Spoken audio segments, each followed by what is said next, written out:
Good afternoon. My name is Ron Kruzeniski, and I'm the Information and Privacy Commissioner. And I want to welcome all of you today. We had a surprising response to this webinar, and we have some 460 people registered, which is way beyond our initial goals. So thank you very much for the interest. Today's session is called LA FOIP 101. And it's intended to talk about the basics under the Local Authorities Freedom of Information and Protection of Privacy Act, which we say so often, we always reduce it to LA FOIP. Our presenters today are Diane Aldridge, who is Executive Director of Compliance in the office and has been with the office for some 16 years, and Deepa Pawa, who is an analyst in our office, but prior to being an analyst, she's been exposed to the access and privacy world for the last decade. So today we want to start with the basics. Before I get that, a few housekeeping things. Everybody's microphone is muted. We do encourage you to ask questions as we go, and we ask that you put those in the chat area and type them in. We will deal with the questions at the end, and Kara will read them out, and probably Diane will provide most of the answers, and I may jump in on one or two, but we'll mainly focus on Diane. So that'll come at the end, but you can type in your questions there now or at any time when you think of them.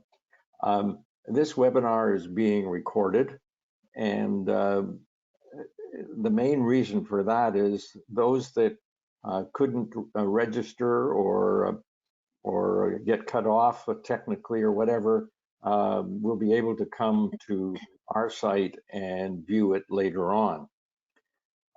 This is our first foray into the area of an online webinar like this. And again, we're excited with the numbers. If you see any technical glitches, it's because we're new at it, but we've been practicing and we think we have most of the technical things dealt with. I'm hoping, or my goal a long time ago was to put on something for local authorities and provide them with a series of tips and tricks and ideas as to how to manage the access world and the privacy world. So, and today and the next 3 days, we have a series of panelists who are experts in their area and kind of have brought to you the best in the province. So please enjoy and please take advantage. We will be referring to, particularly today, but the other days, sources of information, and certainly encourage you to jot down the sources. Many of them you can find on our website, and that's always a good place to start. Now, tomorrow we're going to focus in on municipalities. Wednesday, we're going to focus in on school boards and educators. And Thursday, we're going to focus in on police forces and peace officers. Now, you might say, I'm not a policeman and I'm not an educator. I'm going to encourage you to consider attending those also. You may just get ideas from a different sector that you can then apply in the work you do, because the access rules, as Diane and Deepa will go through today, are the same for all the sectors. If you haven't registered for those sessions, register for all of them or one of them or two, whatever your time allows you to do. So I think,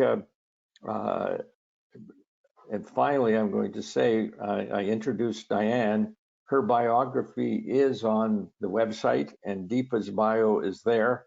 And so I won't go into detailed introductions. I'll now turn it over to you, Diane, and you won't hear from me till we get to the closing part. Diane?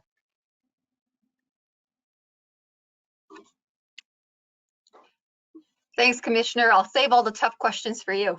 I'd like to make sure that I also extend our thanks to all of you that took time out of your very busy schedules to go through this webinar with us. In terms of the outline in front of you, Deepa and I will take turns covering off the material. And you'll see that we are quite ambitious. We want to cover a lot in a really short period of time. We're going to start with the application of FOIP. And a question I know that comes to a lot of people's mind, does HIPA, the Health Information Protection Act, also apply to us? Then we'll cover the access to information basics and what happens when there's an appeal to our office called a review. But then we're going to switch gears and talk about privacy basics. What is an IMSP anyways? Safeguards, privacy breaches, and what that complaint process looks like. It's our investigation process. The Commissioner already talked about the fact that our website has a lot of resources. We're really scratching the surface today, but we could easily cover each topic in an hour or more. So we will talk about some of those resources. We have a summary of some of, I think, the key resources for you at the end of the presentation. And once we're through those, of course, there will be the questions, as already mentioned.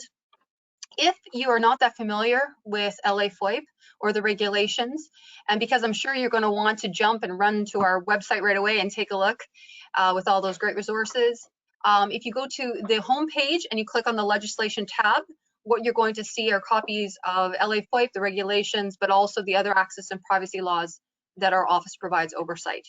All right, so Deepa, your turn. Okay, so this is the slide which gives the standard disclaimer that our office has to present for every presentation, that all the materials provided by and prepared by the IPC are to assist with your understanding of the laws discussed here, that our office can only provide non-binding general summary advice, and we cannot provide any advanced rulings, and also that we are unable to discuss any specific or present case laws unless a report has been issued or the information is publicly known or available, and it would not be a breach of confidentiality requirements. All right, so access and privacy are two sides of the same coin, because while on one hand, information that a local authority has should be accessible to the public because they are paid and funded by the taxpayer dollars, on the other hand, any personal information that they have must be protected. Both are of equal importance. Provisions regarding a citizen's right to access is found in Part 2 of FOIP, and provisions regarding right to privacy are found in Part 4 of FOIP. So what is FOIP? Like Ron said, FOIP is the acronym for the Local Authority Freedom of Information and Protection of Privacy Act. It came into force on July 1, 1993, and significant amendments came into force on January 1, 2018. It took us 25 years, long time, to get to these amendments. It is a quasi-constitutional law that generally trumps over other laws. Now, what does FOIP do? It sets out a number of rules, such as citizens have a right to request access to information to records pursuant to Section 5 of FOIP. The individual, called an applicant in this case, does so by submitting an access to information request to the local authority. They could fill up Form B, or till the time they provide all the elements required for an access to information request, along with the $20 application fee, the request should be treated as an access to information request. The default is to provide access to the applicant. Exceptions to the right of access are limited and very specific, and Diane would be providing more information about that further in the presentation.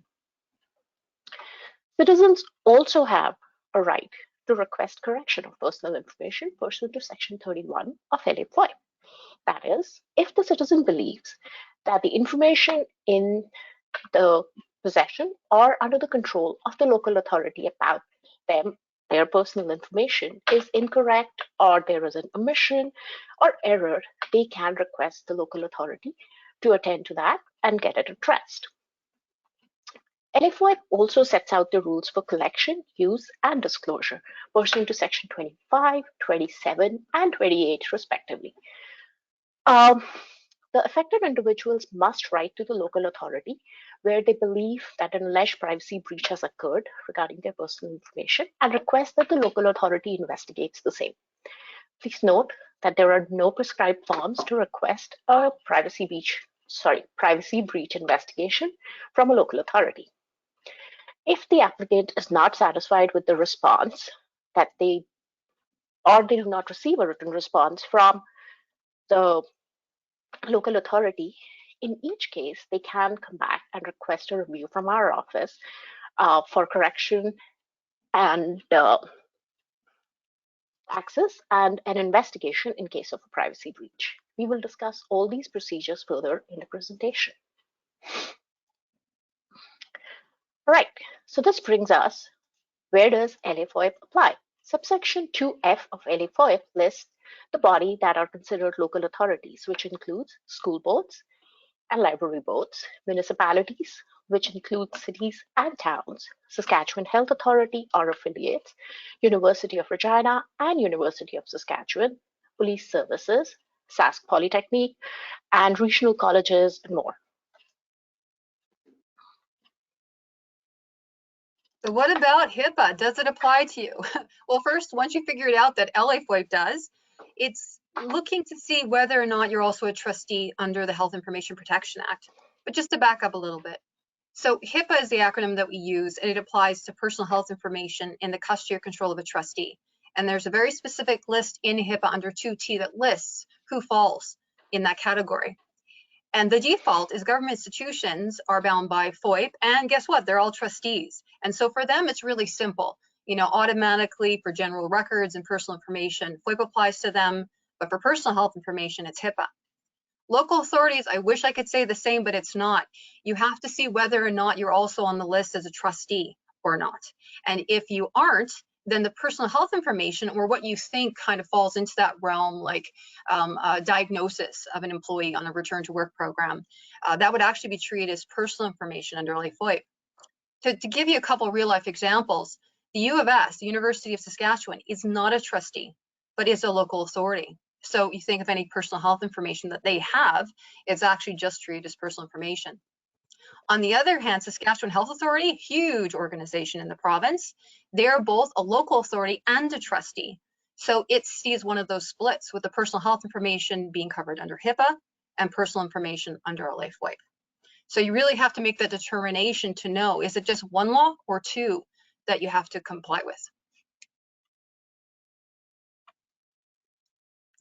So a little bit more on access to information.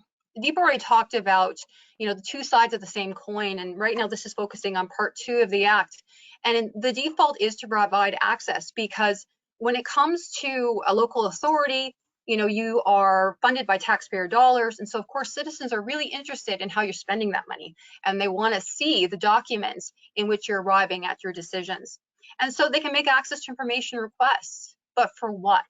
It's information in recorded form, in any form or format. And it's records that you've had forever. And if you haven't destroyed them, they could still be subject to an access to information request. So if you think about the different kinds of forms and formats and mediums that you use, it's everything from the traditional paper records to, you know, what you have in your folders, on your shared drives, to email and your Outlook, text messages, video, and even going way back, maybe it's what you have on microfiche. So again, the longer you keep it, the more likely someone could ask for it and you have to produce it. And what's important, you know, you've heard Deepa say the terms possession and control a couple of times. When you're thinking about access to these records, it's not only what you have in your physical possession, and we say it's with a measure of control because certain documents you get, maybe you shouldn't have had in the first place. And so you return them or destroy them. But you can physically reach it. It's in your computer systems. It's in your day planner on your desk. It's information that, you know, you can actually go and access with ease. Control connotes authority. It's the right to manage. Especially now during COVID times, we have a lot of employees working from home, like us. And, you know, that doesn't change the right of the employer to control, you know, what those documents are, and that ultimately they are theirs and they can regulate their use. And if there's an access request, then they also have to look to see if there's responsive records that are in the control that maybe contractors have or others. And so it's really broad reaching the rights of the individual applicant to ask for that information.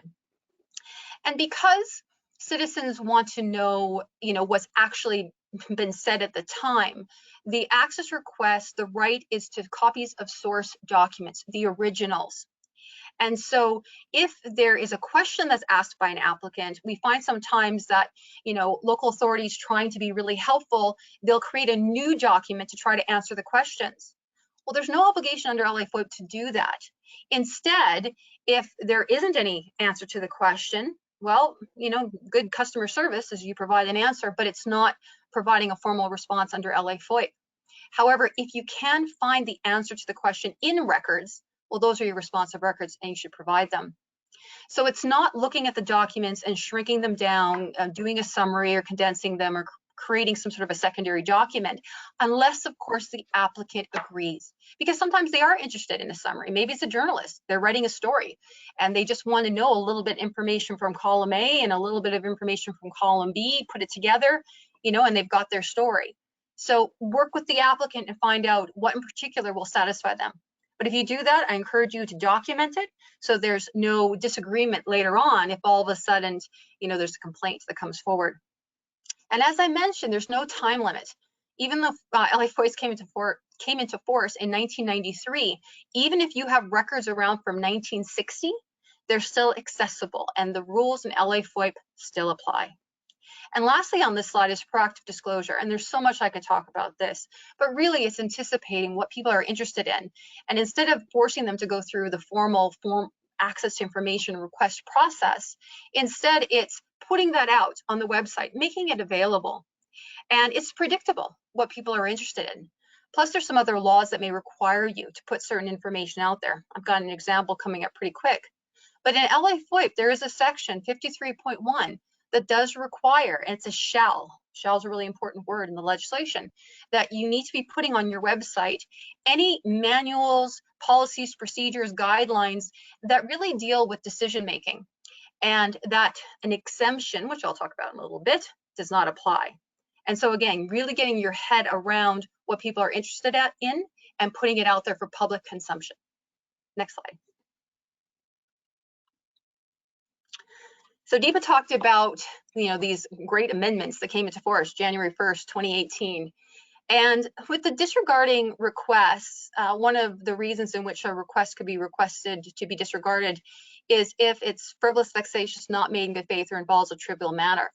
And we have to be really careful that people don't get confused about when there's an access request that's already processed, the applicant's not satisfied, they come and complain to our office. Because a local authority could already come to our office and request that the commissioner dismiss or discontinue the review process if they believed that was the case. That's a separate process. This one's different. This is during the actual processing of the access to information request or requests or correction request or requests. And it is best done earlier in the process, as soon as the local authority feels that there is, an abusive process here. Generally, we're looking at 45.1 sub 2 or the reasons in which you might come forward. And it includes things like the requests themselves there's repetition there, they're systemic. And on top of that, there would be an unreasonable interference with the operations of the local authority, or really it's an abusive process. But again, because it's frivolous, vexatious, not made in good faith. And frivolous is without merit, vexatious is without reasonable cause. So you come forward with the request, you do it as quickly as possible, you actually provide it directly to me. If in fact you have everything that you need, I'll let you know, and the clock for processing the request stops. It's one of only 2 times in the act that can happen. If you haven't provided everything that we need, I'll let you know right away. And if you get it to us, then again, we stop the clock. And within 20 days, and we've been pretty good, our average is 19 days right now, the commissioner will have a decision. It will be available on our website, and it'll say whether or not the request has been disregarded. And if it has been, that means it's as if it was never made, and there's no right of appeal. However, if it's not accepted, then the local authority that we're dealing with has to finish processing that request. And if you got it to us on day 29, that leaves you 1 day to get all the work done. So again, I encourage you to do that really early in the process. Deepa, back to you.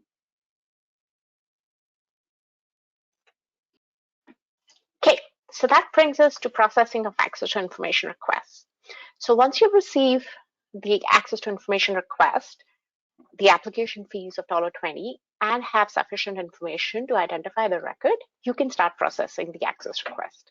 Pursuant to Section 7 of LA FOIP, now the local authority has 30 calendar days to respond. Further guidance regarding this is provided on our resource, Guide to LA FOIP, and you can refer to Chapter 3. Steps to responding and access to information request include contact the applicant. That's the first step, because if the access to information request is clear, precise, and seeking specific documents, then that's great. And the administrator and the LA FOIP or the LA FOIP coordinator may be able to respond promptly. But more times than not, we know that's not the case. So please remember that pursuant to Section 5.1 of LA FOIP, a local authority has duty to assist. Duty to assist requires that a local authority responds to an access to information request openly, accurately, and correctly. This means making every reasonable effort to not only identify and seek out the responsive records to the applicant's access to information request, but also to explain the steps in the process and seek any necessary clarification on the nature or the scope of the request within the legislated timeframes. Always follow up your discussion with the applicant in writing via email or letter, especially if there's any agreement on changing the scope of the access to information request. After that, develop a search strategy and document everything for use later.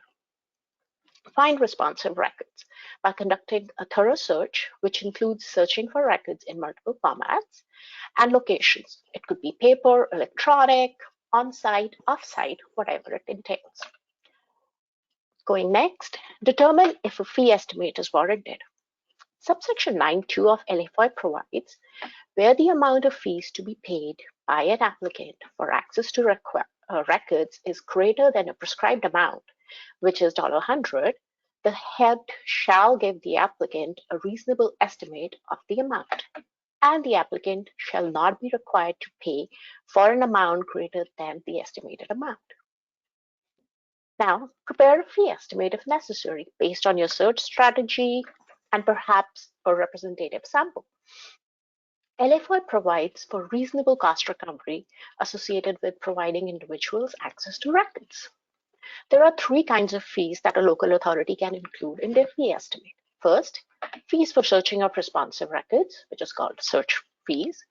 Fees for preparing the records for disclosure, which is preparation fees. And fees for the reproduction of records, which is reproduction fees. At this point in the process, when preparing a fee estimate, do not complete the work, as you do not know if the applicant will agree with the fee estimate and would want to proceed.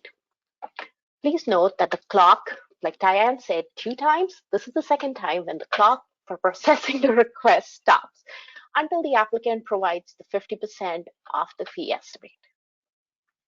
Next, the interesting one is provide the third-party notice where appropriate. Generally, when we talk about third parties in LA FOIP, we are referring to a third-party business information or third party's personal information.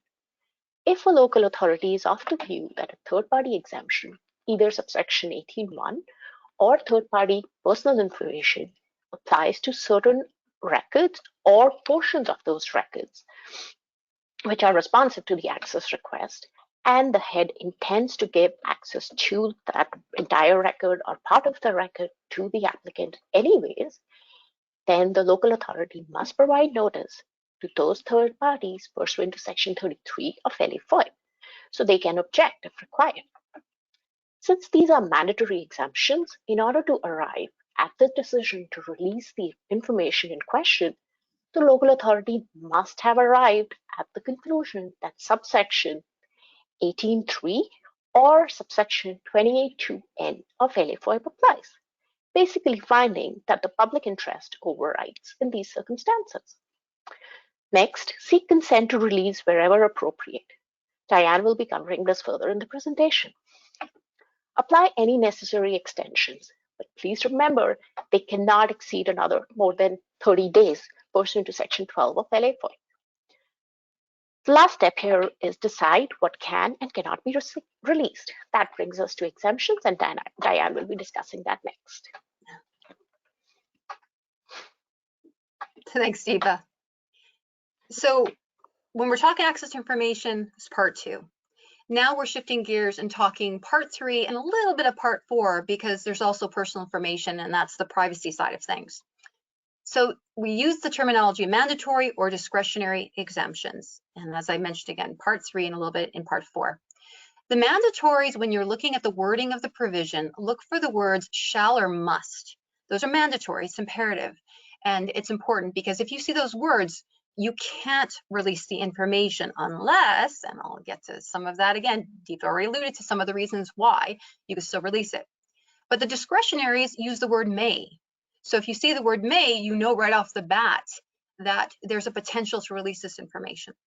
So some of the examples that you're going to find in part 3 include solicitor-client privilege, advice from officials, lawful investigations or law enforcement investigations. There's some sort of harm to the economic interests of the local authorities, or trade secrets is an example of some third-party business information.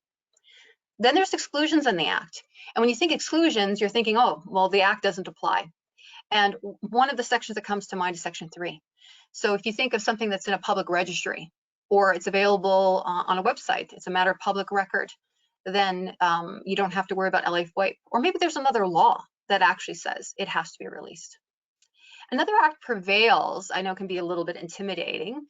Deepa mentioned that these are quasi-constitutional laws that generally trump others, but there are some exceptions to the rules.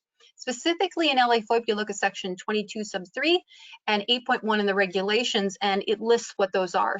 And an example is part 4 of the Police Act 1990, but it's very specific as it relates to a complaint involving actions of a member.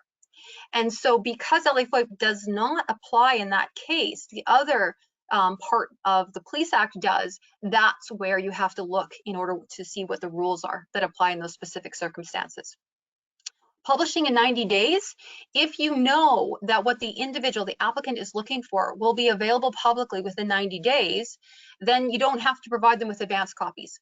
What you can do is point to a specific site or location where it'll be available and say when. And then you're done with that one. But in all the cases when you're dealing with any kind of information that you're specifically looking to withhold, under Section 8 of the Act, you have to go through it line by line and really turn your mind to it and think, okay, well, maybe I can withhold the first paragraph, but the second paragraph isn't sensitive, so I can release it. And sometimes it's even the first line you're withholding, or you're rejecting a name and then releasing the rest because it wouldn't identify who that person is. Next slide. So the cans, the mays, what might we release? An exercise of discretion comes in to play 2 different ways. I'm going to talk about one now, one later. The one later is when it comes to personal information and when it can be disclosed. So if you have a discretionary exemption, you first have to be satisfied that the exemption does apply to the information in question. But then you have to ask yourself a second question. You know, is it so sensitive that we really want to withhold it or parts of it, or can we release it? So it's something in which the head, and Deepa used that term earlier too, the head in LA FOIP is the ultimate decision maker when it comes to LA FOIP and following the rules and making sure the responsibilities are met. And some examples are the mayor, if it's a city, the chief of police in a police service, or a chairperson. There are also public interest overrides. And that's interesting because even with mandatory exemptions, if there's a public interest override, like in the case of 18 sub 3, the public interest, it is deemed that, you know, in terms of public health, public safety, or the environment would outweigh the harm that would come to the third party, then that information could be released nonetheless. So something else to keep in mind, time period has expired. 15 sub 2 is an example. It's documents of a local authority, and there's specific kinds of documents there. But what 15 sub 2 says is that if those records have been in existence for more than 25 years, you can't withhold them. So not only do you have to pay attention to the content of the record, also how old it is. So something to keep in mind. And consent of the third-party decision maker can also be taken into play. An example is Section 13.1, records from other governments. And it's mandatory as well. It's a shall. You have to withhold that information. But it says if you get consent from the government or the institution to which created those records, then you can release, or if it's also publicly available. The same thing with third-party business information. 18 sub 2 says if you have that consent, you can release. So again, you have to really become familiar not only with subsection 1 where it says what you can withhold, but what does the rest of the section say? Does it actually give you the ability to make some decisions or talk to somebody else and maybe release some information to the applicant? But then there's also de-identified statistical and aggregate data, which comes up a lot more with personal information, so I'll get to that later. But sometimes too, just by removing some third-party information, you may be able to release a record because nobody knows who it actually applies to. And as I mentioned too, if the information is otherwise publicly available, I can't tell you how many times we've seen exemptions applied in our office in the course of a review, but then we find the information available on an annual report or someplace in the public domain. And so it doesn't really make sense to withhold the information in that case. And lastly, as I mentioned with the previous slide, laws that require or permit disclosure. So LA FOIP works in concert with these other laws. So you really have to know what they say and how they point to each other. The Cities Act is a perfect example. 91 sub 1 says that a person is entitled at any time during regular business hours to inspect and obtain copies of any contract approved by the council, any bylaw or resolution, any account paid by the council relating to the city. So guess what? That information should be available. Next slide. And just really briefly, some other outcomes. There are more, but these are some of the, the main ones that we see. The first one is the transfer of the actual access to information request to another body.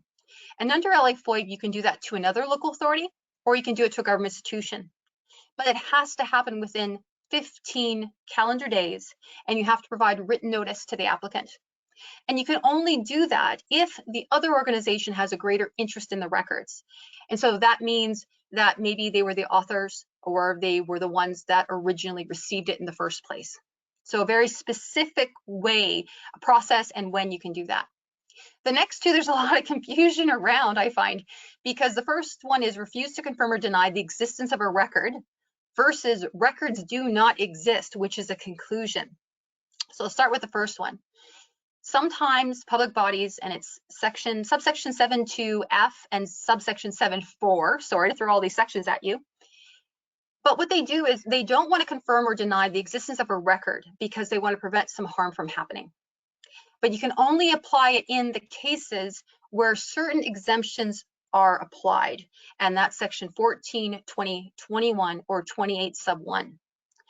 But if there's a review with our office, not only are you going to have to demonstrate that if the records exist, these are the exemptions that apply, but also we need to know what harm that it is that you're looking to protecting by not revealing that the record actually does or doesn't exist, or else we're not going to find that you can rely on it. So you have to make a really good argument, a really good case coming forward. And then records do not exist as a conclusion. You've done your search, you couldn't find anything responsive. So that is what you tell the applicant. If the applicant's not satisfied, they'll request a review of that. And the first thing we're going to ask, though, is where'd you search? Deepa? Okay, so now that we understand the exemptions better, it is time to understand the last step in the process, which is issue a response pursuant to Section 7 of LA FOIP.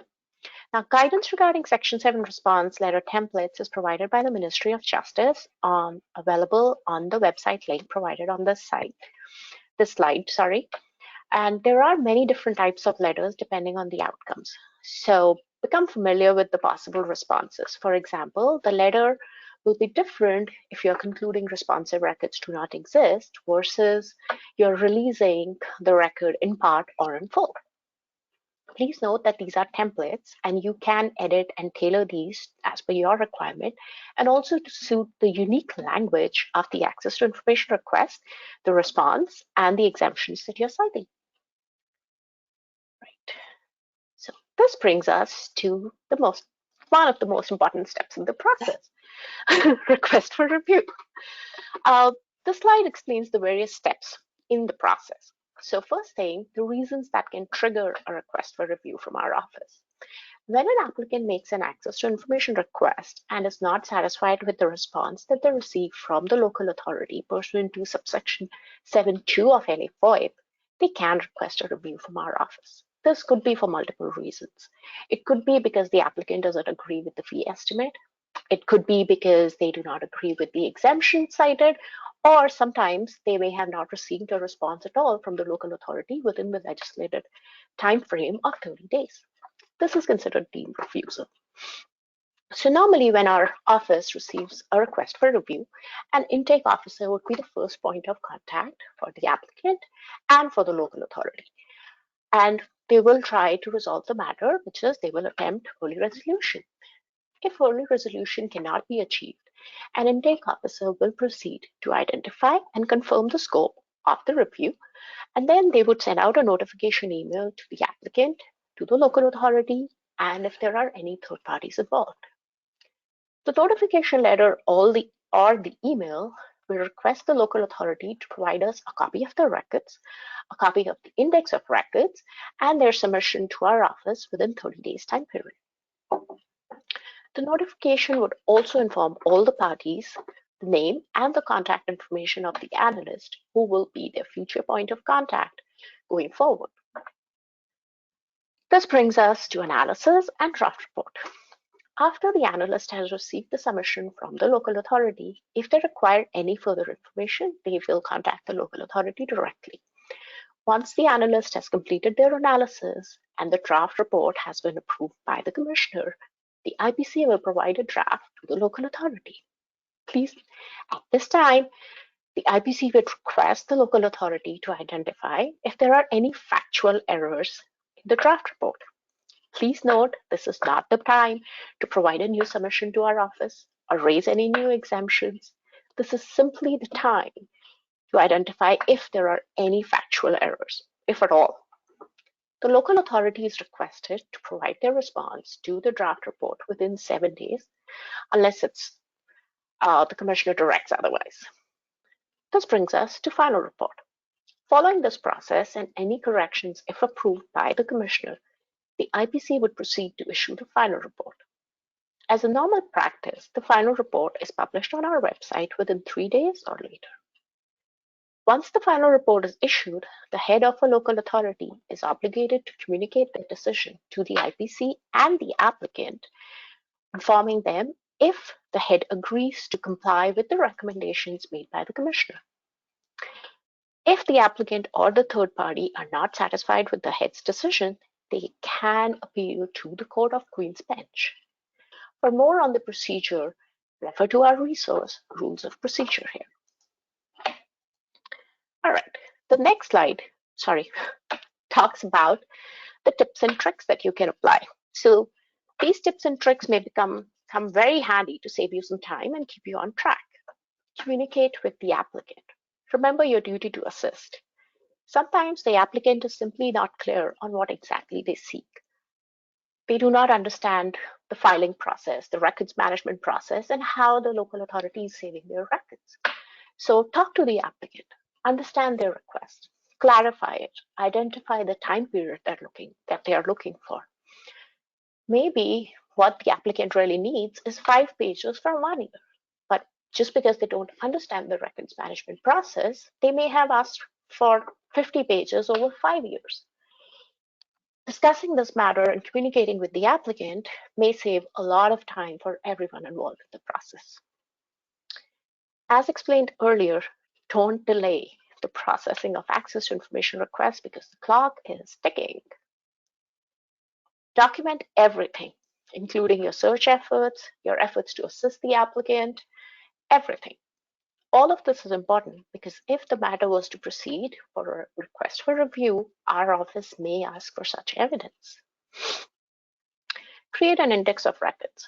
You may need it eventually for a review, and it is a helpful tool when working with the applicant and our office. Sometimes it may even help you narrow the scope of the request with the applicant directly. Prepare 2 copies of the responsive record. Always keep 1 clean copy and 1 redacted copy of the responsive records that have been provided to the applicant. You would need these in case the matter was to proceed and come for a review to the IPC again. Know what records you have and how to find them. This is simply because it is almost impossible to respond within the legislative time frame if you don't know where your records are and you can't find them. All right. This brings us to privacy. Right, so part 4 of the Act. But before we actually get into what LA FOIP requires, just a really brief chat on privacy. Privacy itself is an ever-evolving concept, and it means something slightly different to everybody, and it's about individuals' right of privacy. But no right is absolute. One of my favorite definitions is the right to be let or left alone. And there's many dimensions of privacy, but really we're only going to be focusing on one today. And it's not if there's privacy in our garbage, which is a fun discussion. But like I said, not for today. Next slide. So the dimension of privacy we're looking at is data or informational privacy. And when you look at LA FOIP, it does have a definition of personal information. But the more general definition of information or data privacy is the right of the individual to determine for him or herself when, how, and to what extent he or she will share their information. And the shift, of course, is when a local authority has it in its possession or control, it's calling the shots in terms of what's getting released. And we'll touch on that in a minute. So when you look at the definition of personal information in LA FOIP in 23 sub 1, it talks about what is personal information. 23 sub 2 talks about what isn't. But generally, it's identifiable information about an individual, and it's personal in nature. So it's not even necessarily just name plus. It could be, but again, it has to be something personal in nature. And right off the bat, others' opinions about me are my personal information. So if you have an opinion about somebody else, it's their personal information, not yours. So keep that in mind when you're critiquing others. Next slide. So what's not personal information generally? I alluded to this earlier. If it's sufficiently de-identified, provide statistics or aggregate data only. Again, you can't get back to that identifiable individual. And when you think about what you do in the course of your work, and we've heard about this a lot, of records in the possession or control of an organization. If it's in my desk, it's my personal notes.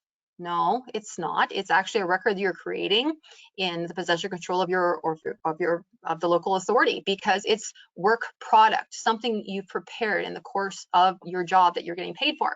So it's really important that if there's personal information about individuals, whether clients, customers, or coworkers, that you remember that those are records to which LA FOIP says what the rules are.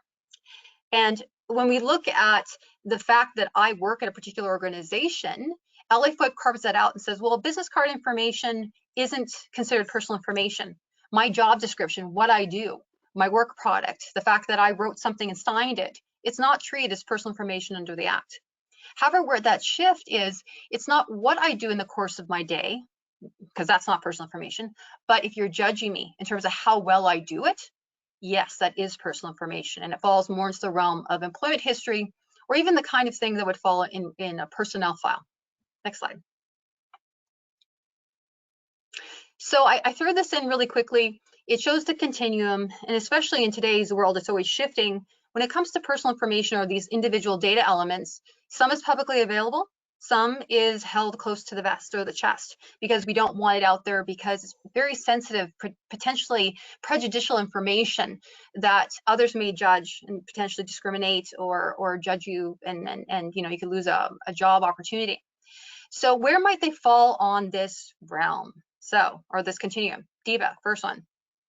So name and work address. Like we said, in LA FOIP, it's business card information. It's not even treated as personal information. Second one.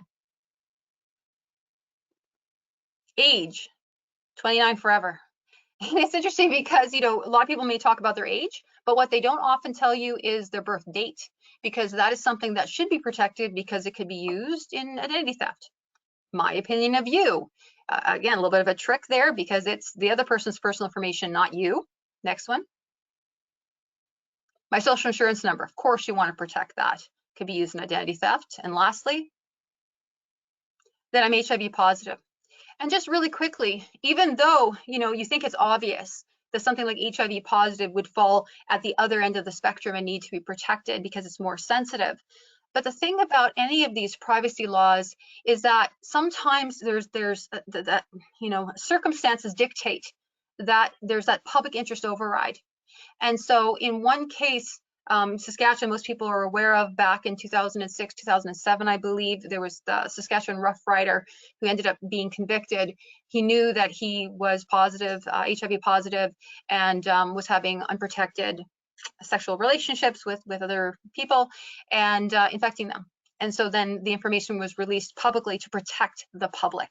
So there's an example of it flipping. Or you can imagine there are probably tons of people that are out there working that don't want certain individuals to know where they work because they're escaping domestic violence. Okay, next slide. So this slide has a cow on it. Yes, I grew up on a farm and I'm very fond of cows. And this one serves a purpose though. Cows chew their cud, C-U-D, and it's for collection, use, or disclosure, which are the primary data transactions that you have to consider the rules around under LA FOIP. But first, start with confidentiality and not to mix up the two. In order for us to have a privacy interest, we have to have a natural person, not an artificial one. And so right away, there has to be privacy interests of an individual to which confidentiality is simply the duty to keep secret that information once it's provided to you. And you can only share it if you have consent or authority to do so, which is found in the legislation or other laws. And the other kind of confidentiality is just, keeping business information like proprietary secrets, trade secrets, secretive, but there's no privacy interest there. So just be clear on what kind of confidentiality you're talking about, if there's a confidentiality clause in something, for instance. So back to collection, use, and disclosure. Really quickly, when you look at the definitions, collecting is how you're gathering it, you're acquiring, you're bringing the information into the organization in one way or another. Use is what you do internally with it, manipulating it, but also viewing it. And disclosure is sharing it externally, so outside of your organization. And what's kind of mind-blowing, when you think of the Saskatchewan Health Authority, that's one local authority, one trustee. And the information that's shared between all those facilities and all those employees and contractors is considered a use because it hasn't been shared outside of that local authority or trustee. So again, you really have to get your head wrapped around how broad is our organization.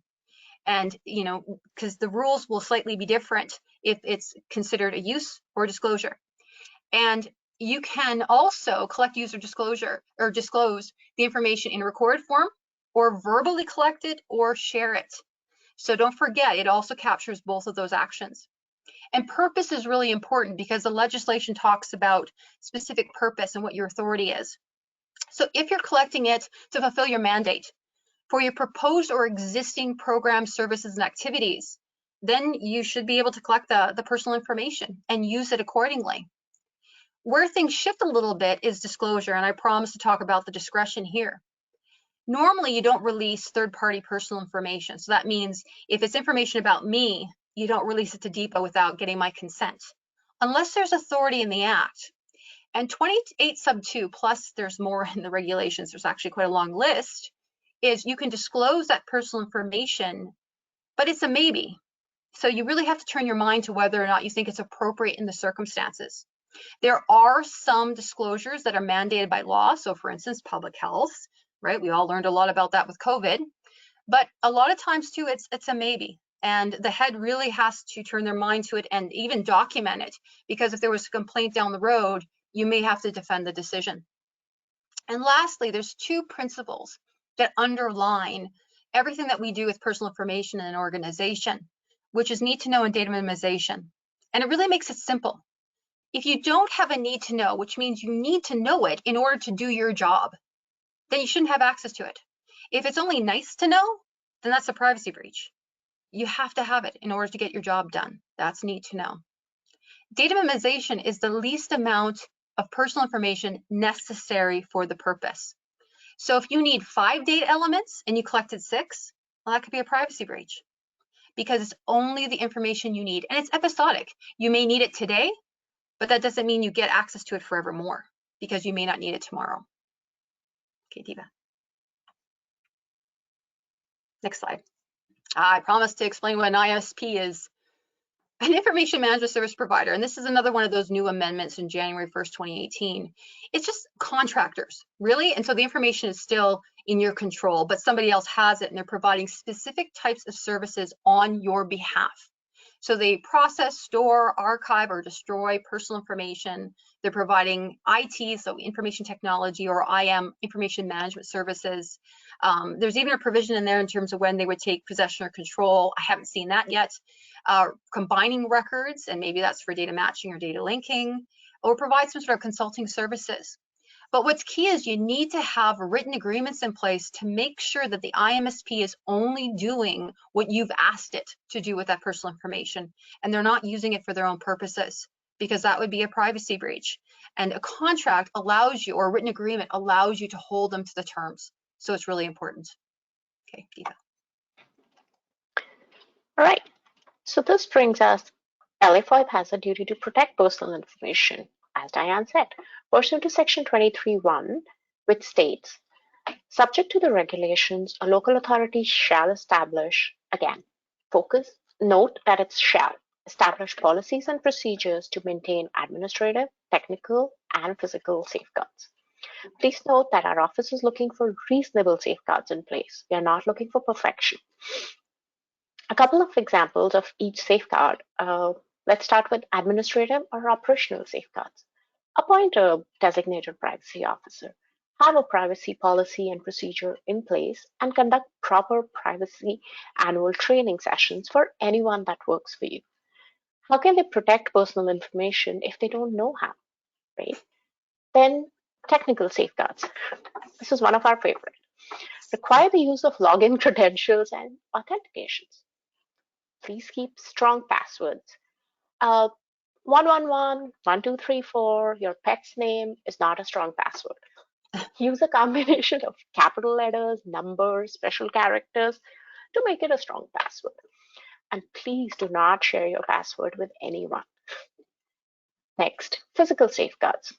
These are simple. Have locks on the filing cabinets. Have locks in the rooms where you store the filing cabinets. Very simple, but very important. Then have proper disposal methods. If you don't have the capacity yourselves, hire reputable companies that can ensure proper disposal occurs to all kinds of records. Well, we can definitely give you a few examples of what is not proper disposal. That is sending your records to chicken farm to be used as bedding for chickens, or transferring them via truck where the records are flying off on the highway. Believe me, both have actually occurred, and we have had to conduct investigations in both matters. In a couple of cases, our analysts have had to go and pick up personal information in their ditches. So let's try and avoid that. All right, this brings us to this very interesting cartoon. This says, I have identified the source of our privacy breach and dealt with it, sir. Do you notice the guy who's right behind the desk with a tape on his face? In my mind, I suspect that poor guy is their privacy officer, who was probably just trying to do the right thing by investigating a privacy breach that occurred. If a privacy breach occurs, definitely putting a tape on your privacy officer's mouth is not the solution. Fix the issue and its cause, not the only person who's trying to help you out in this matter. Now we move our focus to privacy breaches. All right, so as Diane explained earlier, it is important to note that a privacy breach can occur only if personal information is involved. If there is no personal information involved, there is no privacy breach. A privacy breach can occur most commonly due to unauthorized or inappropriate collection, use, and disclosure. When you learn of a privacy breach, you can take the following steps as soon as possible. So the first one would be contain the privacy breach. Once the local authority learns of a privacy breach, it should contain and recover any personal information that is involved. Again, this has to be done as soon as possible. This will require determining how broad the privacy breach is and what type of records are involved. The measures you take to contain the privacy breach will depend on the kind of records that are involved, which things will vary if they're paper records, electronic records, or information has been incorrectly published on a website. Email sent to the wrong recipients still is the most common privacy breach that we come across, and it is simply preventable. Next, notification. Notification to the affected individuals should happen as soon as you learn of a privacy breach. The affected individual needs to know what happened to their personal information, what they need to do to prevent their personal information and protect themselves, and also who they need to contact to get further information regarding the privacy breach. Then, investigation of the privacy breach. This requires you to identify the root cause, which is the key to understanding what happened and why. This would also help you prevent similar privacy breaches in the future. The IPC has developed the Privacy Breach Investigation Questionnaire, which is a valuable tool to aid public bodies during an investigation. For more information, refer to our resource, Privacy Guidelines for Government Institutions and Local Authorities. That brings us to prevent future privacy breaches. Once you've identified what went wrong, make sure that you take actions to fix the root cause, not just tape the privacy officer, but other measures. All right. Then there are few circumstances when our office will open a privacy breach investigation file. For example, in case of a proactively reported privacy breach, which is not mandatory, but less likely to result in a formal issuance of a formal report, or alleged privacy breach complaint that comes from the affected individual. The affected individual is called the complainant. The process of how we handle an investigation file is very similar to how we handle a review file. The primary difference being that the nature of the file relates to a privacy breach, and that instead of a responsive record, we have an internal investigation report that is involved. For more information on the process, refer to our resource, Rules of Procedures. Okay, so to wrap up, to wrap up the privacy side of things, and then we're going to be ready for your questions, is all about prevention. You know, how do we prevent privacy breaches from occurring? And this actually helps on the access side too. So adhering to the need to know principle, making sure all the employees in your organization and contractors know what that is, and that it really is episodic, which means it changes from moment to moment, person to person. And to respect the data minimization principle, it's very important. The information lifecycle management. So, you know, I think we do a really good job when it comes to collection and maybe even sorting and, you know, knowing what you have, the kind of the inventories of records on-site and off-site, but on the destruction side of things, and making sure that if you do it, that it's very systematic in terms of how you come across, and that you have the proper certification to show that records have been destroyed. And you're not forgetting about things like those multifunctional devices, you know, your fax / scanners / printer that you've leased, and now it has all this data that's in its memory, and that's going off to somebody else. So what are you going to do about that to make sure that information doesn't fall into the hands of someone that shouldn't see it? Confidentiality undertakings or pledges, making sure that individual employees understand that, you know, they can't access their own file. You know, they can't go in there. They're not entitled to see it.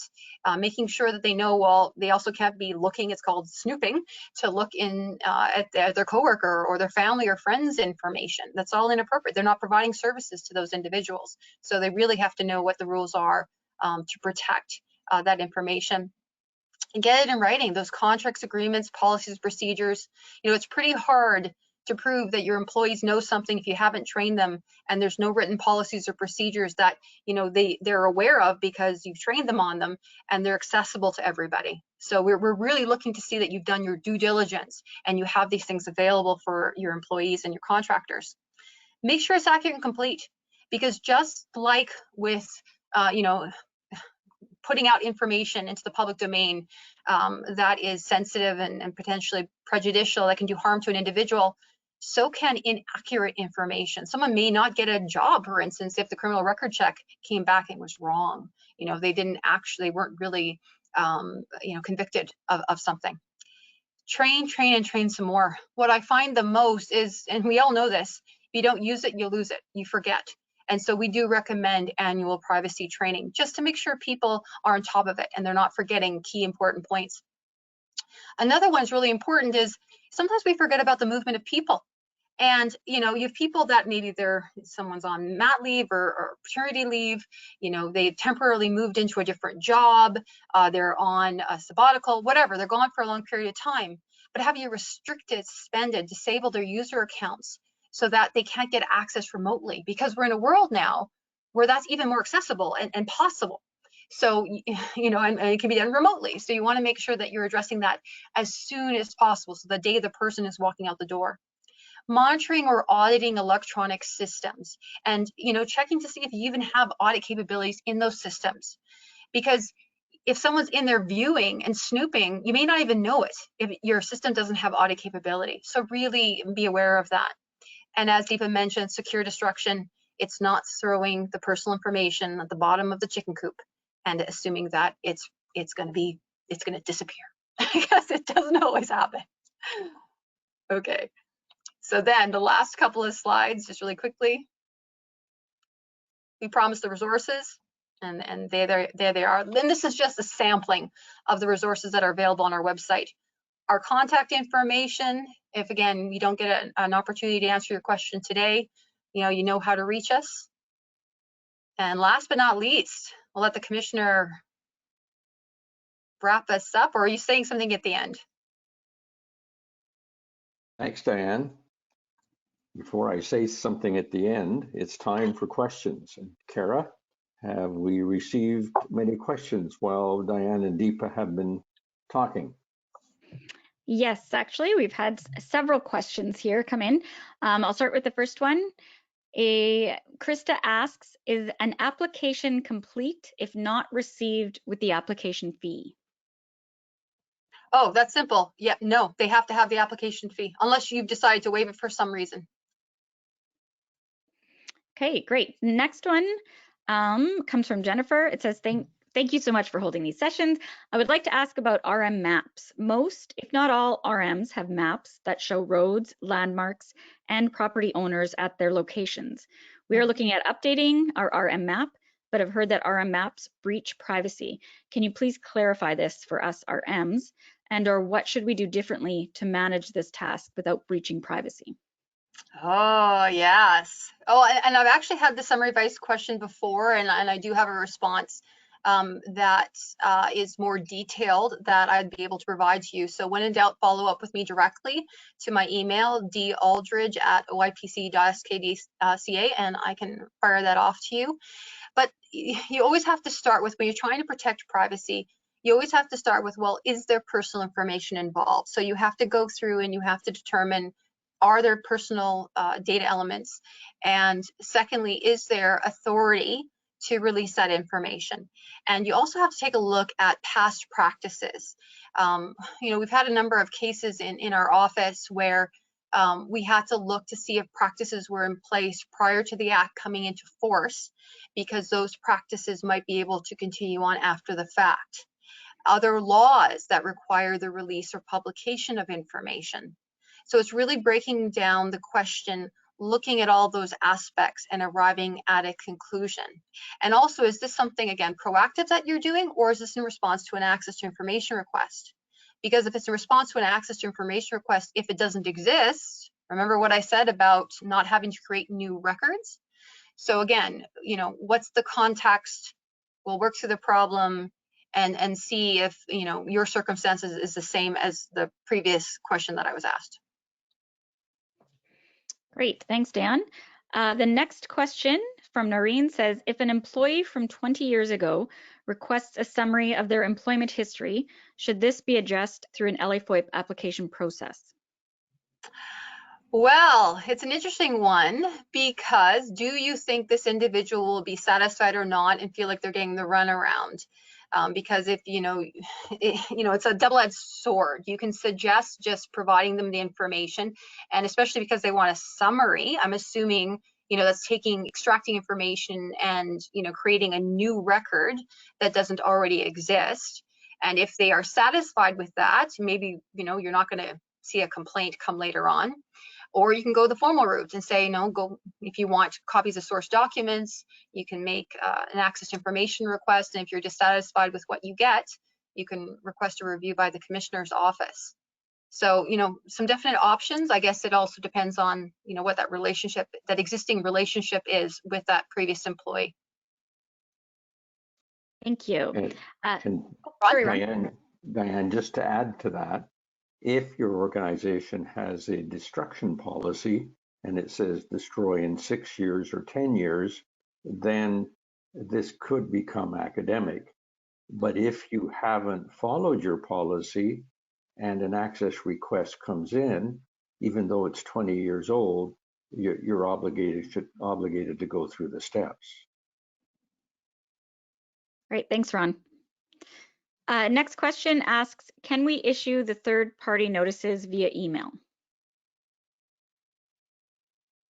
So you're just providing third-party notice? If that's, I can't see why you couldn't do. I don't think the Act specifically says you have to do it by letter, and unless it was very prescriptive. And as long as it's a reliable email address, just like if you had a mailing address. Emails, though, of course, can go astray, and so maybe a delivery receipt and read receipt just to make sure that it actually went through. Sometimes it's faster to do electronic. Great, thank you. Ron, do you have anything else? No. Okay, great. Next question. If an administrator's report made to council includes a ratepayer's name, would that be personal information?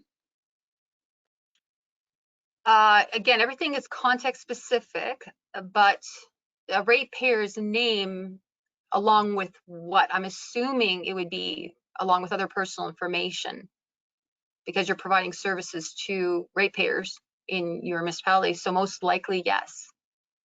But again, is it personal in nature? Because it's usually in LA FOIP to be personal information, it's supposed to be about an identifiable individual and personal in nature. And usually that's name plus something else. Okay. Next question is about reference checks for previous employees. They're just wondering if they are able to give reference checks for previous employees, especially considering they would be providing personal opinions. Yeah, the best practice is always to get a consent of an individual. And usually people will come to you and they'll say, well, will you be a reference for me? But what's interesting with LA FOIP, and remember how I said some of these disclosures can be done without consent, and specifically, you just have to use your discretion and decide that it's appropriate in the circumstances. Specifically in LA FOIP, in the regulations, and I'm just going to find the provision because the wording I think is really clear, and we've commented on it in a number of reports before, but it's really clear in terms of what can be shared.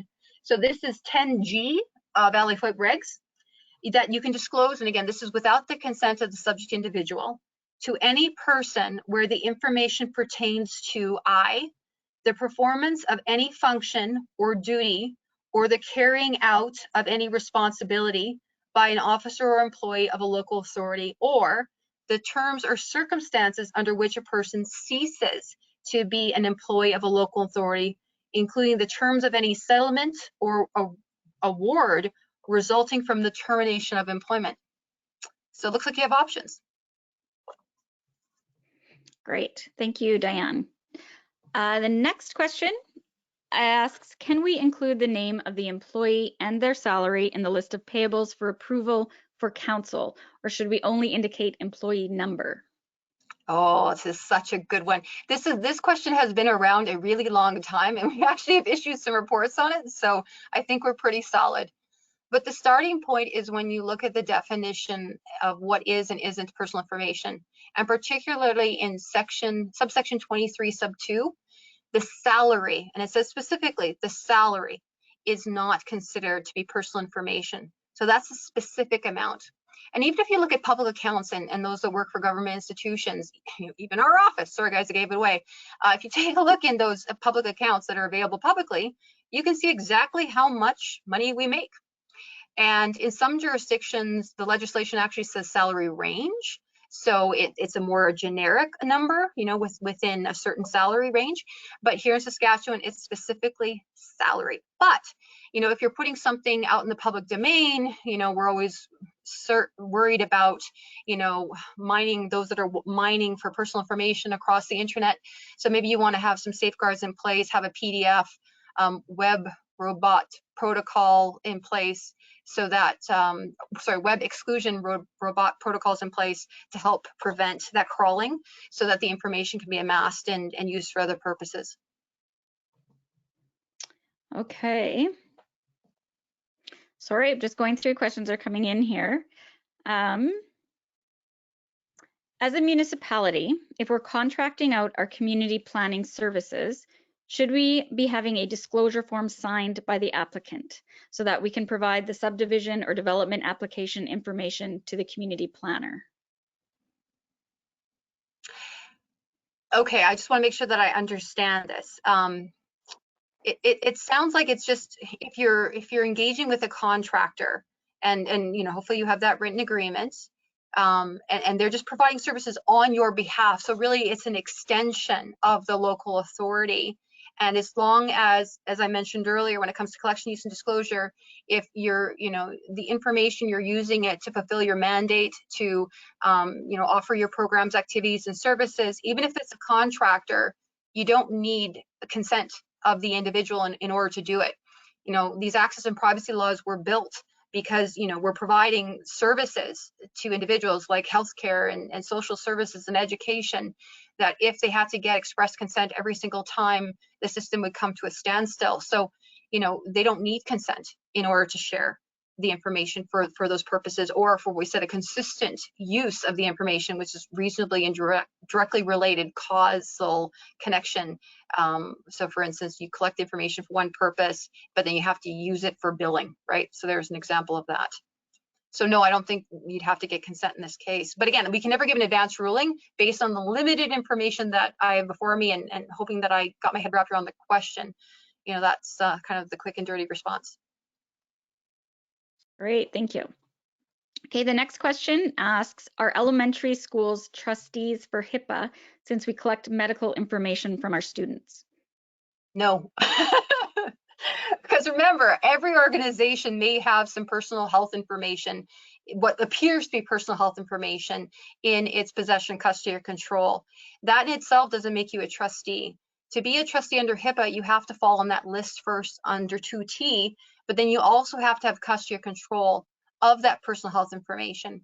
School boards, the whole school division, all the schools within that you know, geographical area, it's one local authority, and any personal health information that is in the possession or control of that local authority, you know, is treated the same way. You know, personal health information is personal information under a FOIP. So HIPAA does not apply, or should not apply.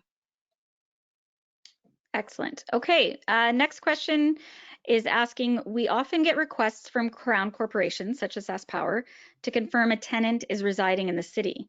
As long as we create an agreement with the corporation, is the information okay to be released? Sorry, can you repeat the question? So they often get requests from Crown corporations like SaskPower to confirm that a tenant is residing in the city. As long as we create an agreement with the corporation, the Crown corporation, is the information okay to be released? Mm-hmm. Yeah, the one provision that kind of jumps to mind for me is another one of those disclosure provisions in the regulations where there's authority for the disclosure. If in fact it is for, and this is again 10A, Roman numeral 111 or 3, III. So again, the personal information may be disclosed to another local authority or government institution to which a Crown corporation is, for the purposes of verifying the accuracy of personal information held by the other local authority or government institution. So if it's just an accuracy check saying this is what we got, is that what you have, then most likely yes. Okay, thanks, Dan. This one's regarding schools. They're wondering if there is a web-based or virtual meeting room platform such as Zoom, Teams, that is preferred and more in line with FOIP or HIPAA. Oh, Ron's smiling on this one. You know, this is one of those times, you know, and Deepa talked about that duty to safeguard, right? Duty to protect. And part of looking at any of these platforms is doing your due diligence and doing a privacy impact assessment, taking a look at exactly what the privacy threats, the risks are, and what's been put in place to either eliminate, mitigate, or accept those risks. And sometimes you have to do a lot of work with the actual provider to find out, or like the vendor, in terms of what those are, and then being satisfied you've done your due diligence and going forward. But part of it too is, you know, you are exposing potentially really sensitive information out into the public domain. And so, you know, it's also deciding when it would be appropriate to use it and when it wouldn't be. You know, sometimes maybe it's just safer to pick up the phone instead. But I know for certain types of local authorities, you know, you really need that face-to-face. So it's doing your homework. We can't provide an answer for that one. Okay, keeping in line with the schools, there's a question from an elementary principal. What are the most common privacy missteps you see occurring in schools among staff or students? Oh, well, let's start with students, because students have no obligation under these laws. Remember, laws like FOIP only apply to the local authority and the people that work within that umbrella. So, you know, students are free to say and do what, well, I was gonna say or do whatever they want, but you know, there's other rules in place that, you know, their conduct will be judged. So they definitely have to follow the rules of their school. So coming back to privacy missteps, I think part of it is, you know, schools, and I've got a lot of experience working in them, it's like a family, you know, it's a culture and everybody, a community where everybody feels like that they can share, and it's about caring. And so you know, people are interested in and they want to be supportive, and so it's so easy, you know, to start talking about something or learning something, you know, outside of the school environment, but then realizing, oh, well, once I'm at work, you know, maybe I shouldn't be asking these questions, even though I care. You know, I am at work, and any personal information that I'm collecting and potentially sharing internally or externally, you know, could end up in a privacy breach. So there's that blurring of the lines, I think, and sometimes, you know, people are kind of forgetting when their personal hat is on and their professional hat is on, right? And taking one off and putting the other back on. So I think it's just really being careful in terms of probing too deeply, you know, when you're at work and you know, not sharing it unless there's a need to know. And Diana, if I can just add to that, I think principals have to watch out very much for the separated spouses or divorced parents situation, and yes. particularly when one of the separated spouses gets a girlfriend or boyfriend, and that girlfriend or boyfriend wants to sit in on the class interview, a teacher, a student interviews. And I think in those situations, certainly a teacher and a principal needs to check with their head office and maybe their legal counsel and get some very specific advice on the situation. The other thing to watch out for is, it strikes me from time to time, teachers, you know, will get an email asking them to do a questionnaire or answer some questions about their class, and they can say, oh yes, you know, I know all that information. But teachers and principals' obligations is to remind teachers they're an employee of the school board, and teachers should be asking their principal, should I fill this out? Principal should be asking the director, should I fill this out? And then the next question is, are we divulging any personal information of the children? Do we have the authority, or do we have parental consent? Anything you'd add to that, Diane? Yeah, and it's also complicated too, because then we also get into the world of, well, who's consenting? You know, at what point do we have a mature minor? And, you know, I'm sure Geraldine is going to cover all this off in her session on Wednesday from the SSBA. Yes, whoever asked that question, you have to come back on Wednesday. Exactly, because Geraldine, like at the Saskatchewan School Boards Association, trust me, they really turned their mind to these issues, and they'll have some great answers for you. Great, thanks, Diane and Ron. There's another question from a police agency. They say, an independent person submits an access to information request concerning emails. Would we redact all email correspondence from personnel that do not fall under our public body? For example, we're a police agency having email correspondence with an outside agency. Do we redact the outside agency's email correspondence in full? This is a really good question, and I think it's going to help clarify a lot of things for a lot of people on this call.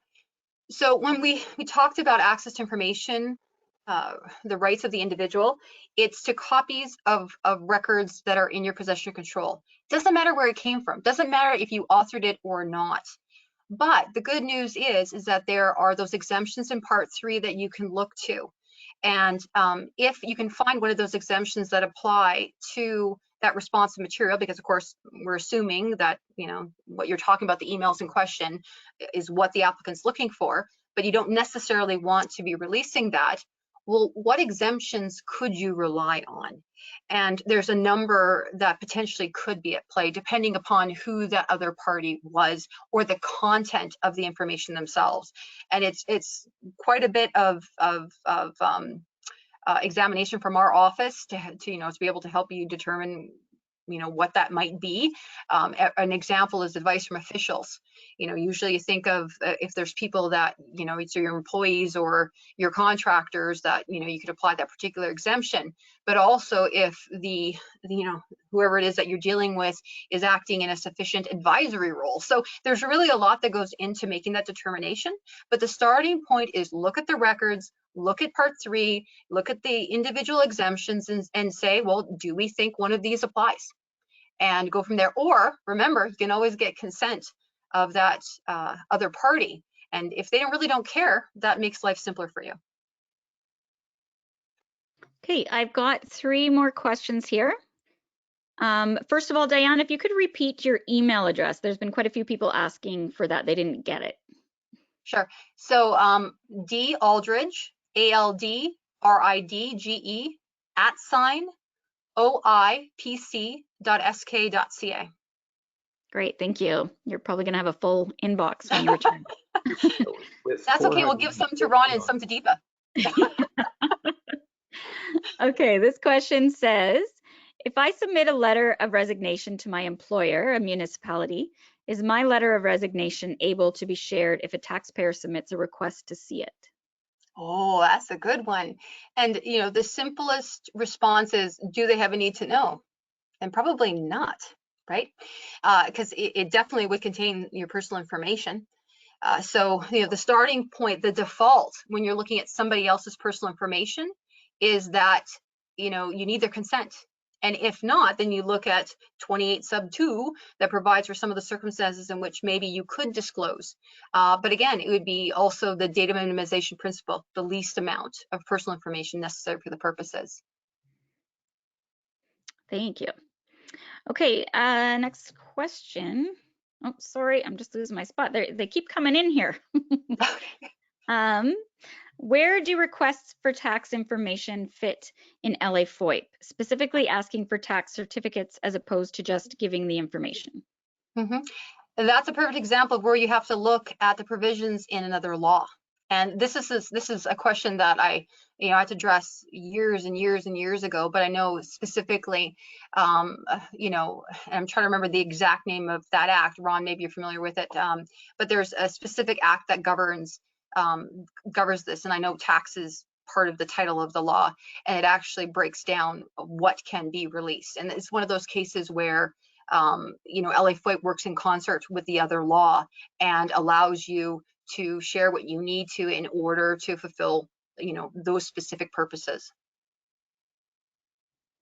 Okay, next question. Working from home, should the town provide laptops to staff who are working from home, or is it okay to use their personal laptops? What will happen if there's an access request? Oh, a couple of things there. Well, for one, and again, we're coming at this from LA FOIP and what really works best for, making sure that you're meeting your obligations under the Act.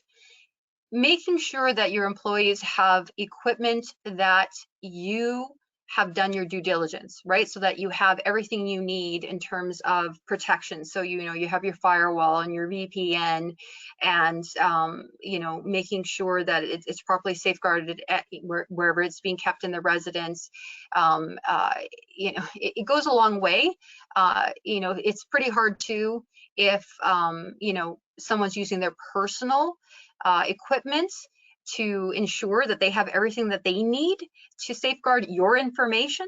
So it just makes life a lot easier if it's your equipment and you're dictating exactly what needs to be in place in order to safeguard it. And yeah, this is just another example of records that are in your control, right? It's not in your physical office, but the employee works for you. What they're doing in the course of the day is generating work product. And if it's responsive to an access request, it needs to be brought forward, when you're doing your search for responsive material. The other thing too, and putting working aside, working at home aside, it's really important if you have your own equipment, and this comes up a lot with personal cell phones, if people are using it for business purposes and they're texting and they have, taking pictures inappropriate and what have you. If it's a personal phone, it's pretty hard for you to say, well, let me see that.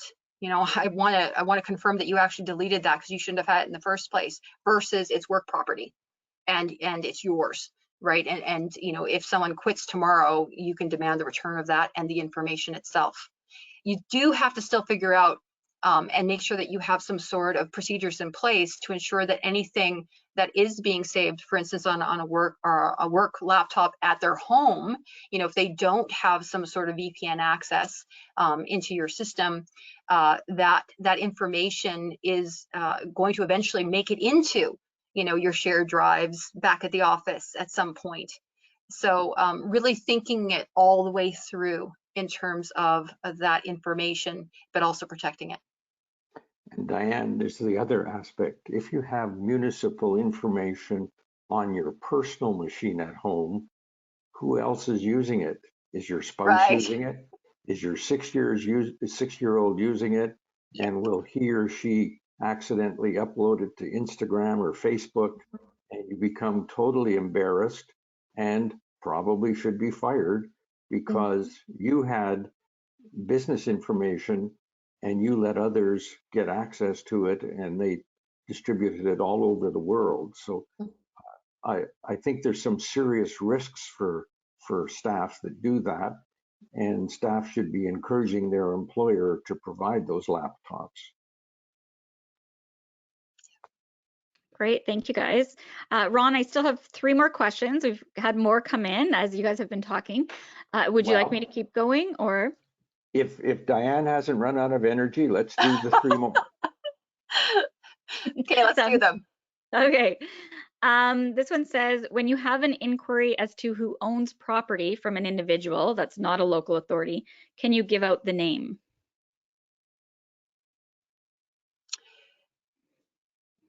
Again, the starting point is always is this information, is this records, information in records that's in the possession control of the local authority? That's your starting point, because the second you have that information, you have to be able to make a decision as to whether or not you can release it. So it sounds like you do have it. So if you're going to decide to withhold it or release it, you have to know what you're relying on. So is it personal information? Is it third-party personal information? Is it about somebody else other than the data subject is asking for it? And if it's personal information of a third party, well, then you're not releasing it without consent, unless, of course, there is some other provision that you could rely on that would say that that information should be released. So again, starting point, is it in your records? And then can you or can't you release it? And either third-party personal information, potentially withholding it unless there's other authority, or you're looking at parts 3 and an exemption that you may want to apply. Great. Okay, this one kind of piggybacks off the other question regarding the letter of resignation. They ask, is a counselor's letter of resignation public information? starting in the exact same place. You know, is it in your record holdings? Yes. And if it is it something that would fall into the realm of personal information? Sounds like it would. Who's asking for it? Is it the individual asking for their own, or is it a third party? So same rules apply. Great. Okay, last question says, can an individual sign away their rights to access to their information? For example, an individual makes a legal agreement with a government authority not to request their information, but then requests it anyway. And in brackets, they say an employee. Well, our office gets engaged one of two ways, right? If there's an access request that's made or a correction request and it's denied and the person's dissatisfied, and then we undertake a review, or if there's that breach of privacy complaint and we have to undertake an investigation. That sounds like an agreement that is entered into outside of those processes. So really we're limited in terms of what we could say on that formally. There have been many discussions out there about, is, you know, the right of access inalienable, right? That you know, you just can't give it away. But we also know that no right is absolute. So is it something that we would weigh in on, Ron? That's a pretty tough one to end on, I think. I think we would take it away and think about it and deal with it when we have our first case. There you go. Okay, we did have one. We had one more question sneak in here. Do you want me to ask it, or let's sneak it? Let's sneak it in. Okay. This will be the last one. What about tablets or iPads that council use to participate in meetings in a paperless manner? Some council members use personal email addresses on these devices, and some use municipal assigned addresses. Should these devices be left in the office other than during the council meeting, which kind of defeats the purpose of going paperless, since they then will not get the information before the meeting? There's a lot to this question, right? First and foremost, of course, you know, we have to conduct business, right? And, you know, especially during COVID, I think a lot of us have had to get a little creative and flexible in terms of how we're doing that. But that doesn't change the fact that we have to safeguard. We have sufficiently safeguard. And, you know, even before COVID and working from home, you know, there have been lots of guidance documents that are produced by Commissioner's Office on, you know, when you're transporting, you know, equipment in and out of locations. And the starting point is, if you don't have to, don't do it, because, you know, you are increasing the risk of a privacy breach if in fact that laptop or tablet is left somewhere that it shouldn't. And we've had plenty of complaints in our office where, oh, oops, I forgot it in the car and stopped for groceries, and I didn't lock the car and it's gone, or it was in the trunk and it got popped and it's gone, or it was in my garage and it got broken into and it's gone. And then all that information is now, you know, out there, and what's the harm that could come to those affected individuals.